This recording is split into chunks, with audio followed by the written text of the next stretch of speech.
Hello दोस्तों, स्वागत है आपका अपने यूट्यूब चैनल डिफेंस स्टडी पर। तो दोस्तों आज मैं आपको एयरफोर्स से रिलेटेड फिजिक्स के कुछ महत्वपूर्ण क्वेश्चन कराऊंगा। यदि आपने इसके पहले पार्ट को ना देखा तो उसको जाकर विजिट कर लीजिएगा। यहाँ पे मैंने जितने भी क्वेश्चन लिए हैं आपके सारे इंपॉर्टेंट क्वेश्चन हैं। चलिए, यहाँ पे दिया गया पहला क्वेश्चन है, क्या दिया है देखिए। इनमें से किसमें न्यूटन की गति के तीसरे नियम का अनुप्रयोग है? तो इसमें आपको बताना है। चलिए चारों ऑप्शन को अच्छी तरह देखिए। चलिए क्या होगा देखिए, गोली दागने के बाद तोप को आगे की ओर धक्का देना, ये आपका न्यूटन का है तीसरा नियम का, ठीक है, ये सत्य है आपका, ठीक है। और दूसरा दिया, गोली दागने के बाद तोप द्वारा पीछे की ओर धक्का मारना, ये आपका गलत है, ठीक है। तो इसका अनुप्रयोग आपका ये आपका बी पार्ट यहाँ पर राइट हो जाएगा। चलिए ये भी देख लीजिए, गोली दागने के बाद तोप को स्थिर रखना, ये भी राइट है। तो इसका वैसे अनुप्रयोग पूछा गया था, तो यहाँ पे आपका इसका दूसरा ऑप्शन है जो यहाँ पे राइट हो जाएगा, ठीक है। चलिए दिया गया, वायुमंडल में बादलों के तैरने का क्या कारण है? तो इसका क्या होगा, चलिए चारों क्वेश्चन को देखिए। पहले क्या होगा, इसका राइट ऑप्शन की बात है। तो वहाँ पे जो डेंसिटी होती है वो आपकी लो होती है, उनका कम घनत्व होना, ठीक है। ये जो वायुमंडल में जो बादलों का जो तैरने का कारण होता है, ये आपका एयरफोर्स में पूछा जा चुका है, इसलिए ये क्वेश्चन आप अच्छी तरह देख लीजिएगा। चलिए नेक्स्ट अगला है, दिया गया है देखिए, समुद्र जल में प्लवन करना आसान होता है क्योंकि, इसका क्या होगा यहाँ पे देखिए ज़रा। तो चारों ऑप्शन को पहले आप देख लीजिए। तो यहाँ पे आपका राइट ऑप्शन की बात है। तो यहाँ पे समुद्र जल का घनत्व कम होता है, समुद्र जो जल होता है, समुद्र का जल, उसका जो घनत्व होता है वो कम होता है, इसको आप याद रखिएगा, इसलिए वहाँ पे प्लवन करना आसान होता है। ये भी क्वेश्चन आपका पूछा जा चुका है। चलिए अगला है, दिया गया है, आप इसका स्क्रीनशॉट भी ले सकते हैं। चलिए नेक्स्ट है, यदि 420 जूल कार्य करने में किसी मशीन को 7 सेकंड का समय लगता है तो उसकी शक्ति होगी। चलिए शक्ति यहाँ पे पी पूछी गई, पावर होती है जो, और यहाँ पे पी का सूत्र क्या होता है, यहाँ पे डब्ल्यू दिया, टी दिया, तो पी बराबर डब्ल्यू अपन में टी सूत्र होता है, आप इसको याद रखिएगा।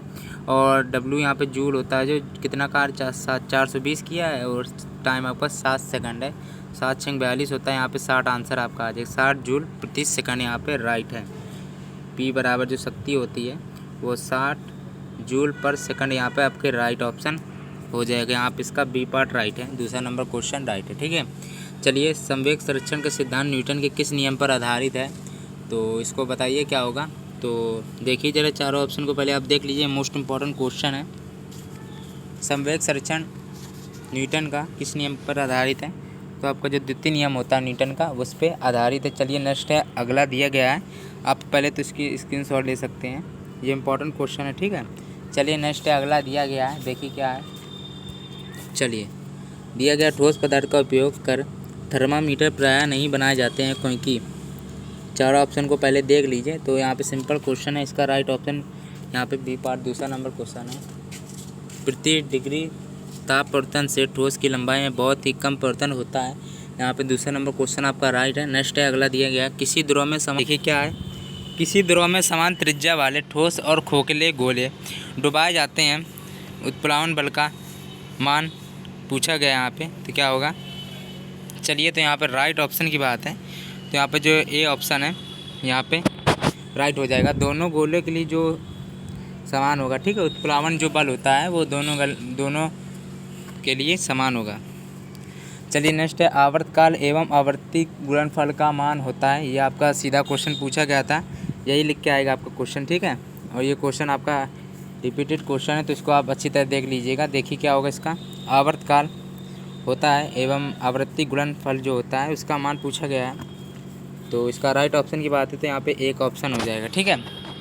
यहाँ पे दूसरे नंबर का यहाँ पे एक होता है, ठीक है, उसका गुणनफल आपका एक होता है, तो इसको आप अच्छी तरह याद रखिएगा, स्क्रीनशॉट ले लीजिएगा। नेक्स्ट है, एक पत्ती का आवर्तकाल 1 सेकंड को 2 सवा भाग हो तो उसकी आवृत्ति होगी, तो इसका बताइए क्या होगा। तो यहाँ पे इसका क्या होगा, यहाँ पे 200 प्रति सेकंड यहाँ पे आपका राइट हो जाएगा, ठीक है। चलिए यहाँ पे दिया गया नेक्स्ट है, चमगादड़ को दिखाई नहीं पड़ता है फिर भी ये किसी वस्तु से नहीं टकराते क्योंकि, इसका मोस्ट इम्पॉर्टेंट क्वेश्चन ये बताइए ज़रा, आपका क्या होगा राइट ऑप्शन।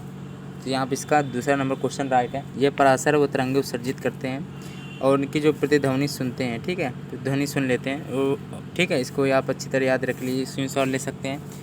यदि आपको मेरा ये वाला वीडियो अच्छा लगा तो प्लीज़ लाइक एंड सब्सक्राइब करना बिल्कुल ना भूलिएगा, और मुझे कमेंट में अपना स्कोर बता दीजिएगा आपने कितने राइट करे हैं, ठीक है। वीडियो अच्छा लगा तो लाइक करिएगा। धन्यवाद।